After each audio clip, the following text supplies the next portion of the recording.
Welcome to Facts TV News, where everything is true. Identities of two killed in major St. Anne crash released. The two people killed in a mass casualty motor vehicle crash on the Landover Main Road in St. Anne on Sunday morning have been identified. They are Kermit Grant and Jennifer Palmer from Runaway Bay in St. Anne. Grant was the driver of the Toyota Hiace public passenger vehicle, one of two vehicles involved in the crash. The other vehicle was a Toyota Coaster bus. Palmer was traveling in the Hiace. 27 persons were taken to the St. Anne's Bay Regional Hospital, where Grant and Palmer were pronounced dead. The injuries are quite severe, said Senior Medical Officer Dr. Tanya Hamilton Johnson after a briefing with relatives. Commanding Officer for St. Anne, Senior Superintendent Police Dwight Powell, said the 30-seater coaster was traveling down a slope towards St. James when the incident happened about 8:30 a.m., about 500 meters from the intersection with the Salem Main Road.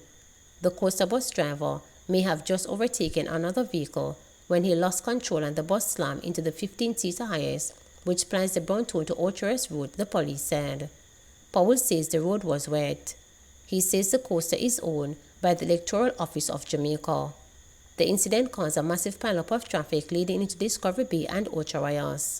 Many of the motorists were on their way from the Reggae Sunfest music festival that finished early Sunday morning in Montego Bay, St. James. L.A. Lewis leads protests over missing social media personality. Entertainment personality L.A. Lewis on Sunday led a demonstration against the disappearance of 24-year-old Donnelly Donaldson as protesters continue to demand answers from the Jamaica Constabulary Force JCF in the case that has generated national attention. Protesters chanted, "No justice, no peace," and replied with Donnelly to the entertainers' shouts of, "What's her name?" The protesters gathered at Emancipation Park before taking their demonstration in front of the Chelsea Manor apartment complex in New Kingston, where Donaldson is believed to have gone to spend the night with her boyfriend, Constable Noel Maitland, before she was reported missing. Donaldson was reported missing on July 13. According to the police reports, on July 11, about 10 p.m., she was picked up at her mother by Maitland in a black BMW motor car to spend the night with him at an apartment located at Chelsea Manor. However, on July 12, Donaldson's mother, Sophia Logg, reported to the police that she had not seen or heard from her daughter. Reports further indicated that Constable Maitland from the Compton Spring Police Station, who is the father of a child for a district constable at the Halfway Tree Police Station, told Logg that Donaldson left his apartment on Tuesday, July 12, sometime after 11 a.m., and has not been seen or heard from since. The police have said they are treating the case as a high-priority one. Maitland and the district constable have both retained attorneys. Police believe arson behind blaze at St. Catherine Parish Court admin building. The police suspect that a second fire in less than 2 months at the administrative building of the St. Catherine's Parish Court in Spanish Town may have been a case of arson. Dozens of files have reported being damaged. A police investigator said the area was now a crime scene but declined to give further details. A spokesperson at the Spanish Town Fire Station said the blaze was being extinguished sometime after 9 o'clock Sunday morning. The officials said the station was alerted about 7:34 a.m. on Sunday after fire was observed coming from the court building where records are kept. It is unclear what started the fire on the building that forms part of the historic Emancipation Square where the St. Catherine Municipal Corporation headquarters is being located. The fire officials said investigations have started. On June 14, a blaze was confined to the roof, which is yet to be repaired. The cause remains unknown. The fire came amid mayhem that day throughout the Old Harbour capital that prompted the imposition of a brief state of public emergency. 3 men charged for robbing Portmore grandmother. The police have charged 3 men for allegedly robbing a woman as she and her granddaughter walked in Cumberland in Portmore in St. Catherine last week. The incident reportedly took place on Madrid Avenue. 20-year-old Chadwick Chad Henry, a laborer of Quarry District, Albion in St. Thomas, 21-year-old Akeem Wilson of Pansadielas, also in St. Thomas, and 26-year-old Reggie Welch, a laborer of Commission Road in Kingston, have been charged with illegal possession of firearm and 2 counts of robbery with aggravation. Detectives from St. Catherine South Police Division say about 6 p.m., the woman and the child were walking when they were pounced upon by armed men who alighted from a motor car. The men reported they robbed the woman of cash, among other personal items, before fleeing the scene. The child managed to escape unhurt. An alarm was raised and the police were alerted.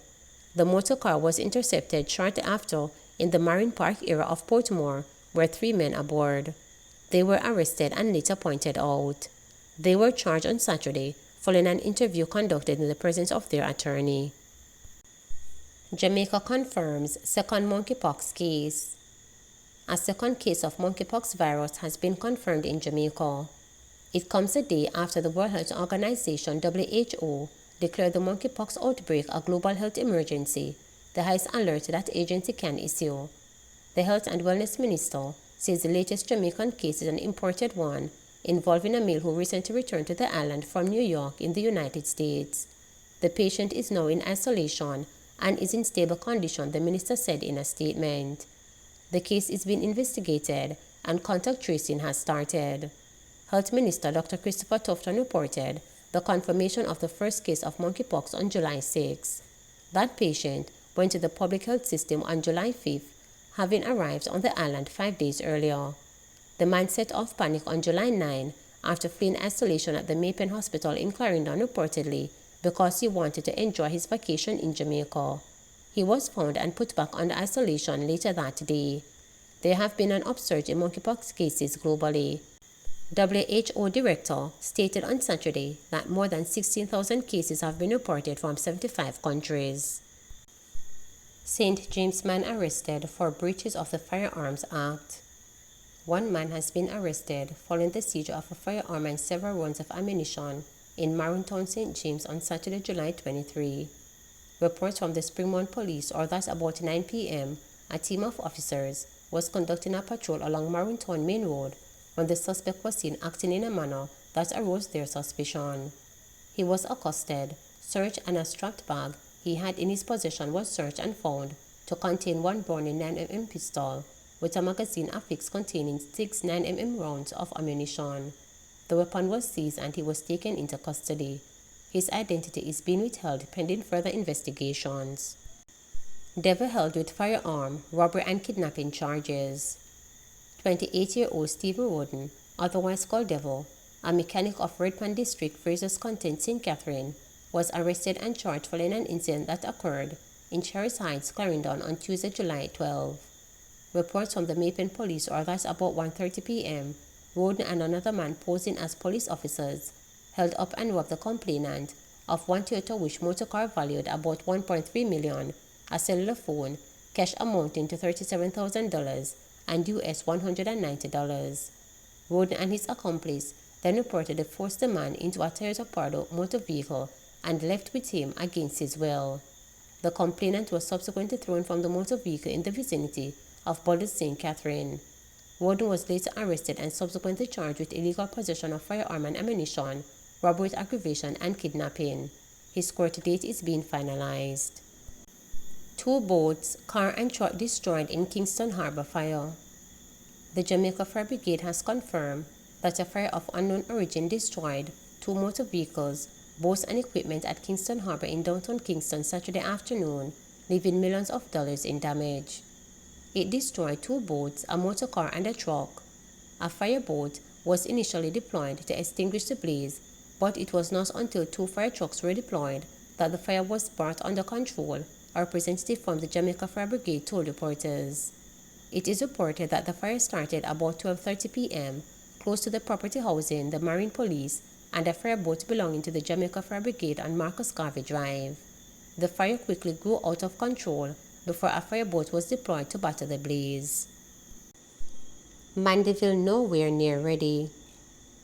Even as business interests in this South Central parish anxiously await the completion of the US $188 million Maypen to Williamsville leg of Highway 2000, 2 prominent leaders have expressed concern that the parish is nowhere near ready for the expected influx of traffic and commerce. Manchester's Custis Garfield Green, who is also a former president of the Parish Chamber of Commerce and chairman of the Manchester Parish Development Committee, Anthony Feckleton, says the parish needs planning and execution to remedy long-standing issues with water, traffic management, among other things. I don't think we are ready as a parish for it. I see signs of us getting there, but clearly we are not ready, Green said, in reference to the influx of activities expected to come after the highway is completed. Freckleton agreed and said that the parish needs to work on how it would become attractive for new investors. We are not at all ready, we are ready in spirit, because we want to have opportunities for the young people in the parish. We want to be able to have a vibrant local authority, and we want to be able to attract a lot of new investors to the parish to enable all of this to happen, he told reporters on Thursday. We are sick and tired, as a parish, of unplanned development. There are a lot of things that need to be done concurrently and consequently to make this happen, he added.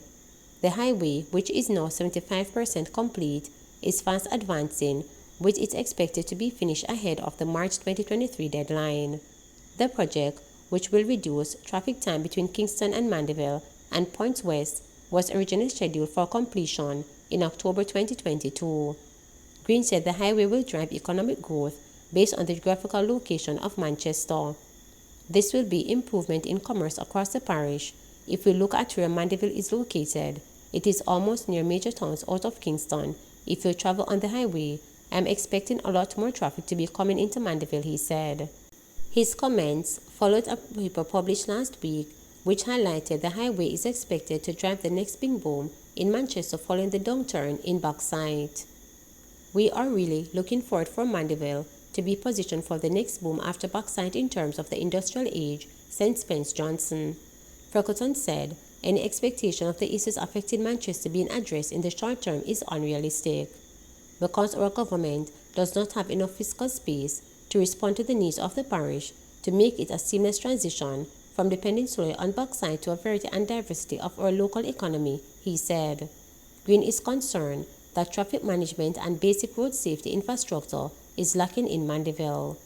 We are not ready in regards to the traffic flow and management within the town of Mandeville. We are nowhere ready. If we were to see an increase in the flow of vehicular traffic, we would not be prepared to take it on, he said. We have to do something to improve traffic flow, parking and pedestrian safety too. With increased business activities, we are going to go to see increase in pedestrian traffic also. We are not ready for that. I love to pay attention to very small things. We don't have adequate sidewalks. We don't have public stationary convenience for pedestrians, he added. Green commended the private sector for thinking ahead in development of Mandeville.